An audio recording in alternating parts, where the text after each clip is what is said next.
కొన్ని సంవత్సరాలు గడిచాక రాముడు ఇంకా సీత యుక్త వయసులోకి వస్తారు.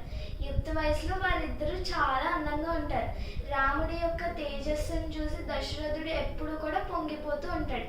అయితే ఒక పక్కన సీత ఏమో సుగుణాల రాశి, తన అందం ఇంకా ఆకర్షణీయతతో అందరినీ ఆకట్టుకునేది.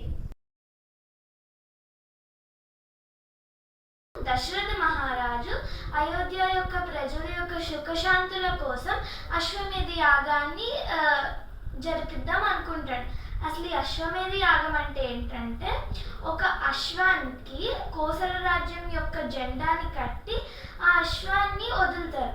ఆ అశ్వం ఏ ఏ రాజ్యాల దగ్గరికి వెళ్తుందో ఆ రాజ్యాలన్నీ కూడా కోసల రాజ్యం యొక్క ఆధీనంలోకి వచ్చేస్తుంది. ఇప్పుడు ఏ రాజ్యం యొక్క రాజు అయితే ఆ అశ్వాన్ని ఆపుతాడో ఆ రాజు కోసల రాజ్యంతో యుద్ధం చేయాలి. అలాగా ఈ అశ్వమేధ యాగాన్ని స్టార్ట్ చేస్తారు.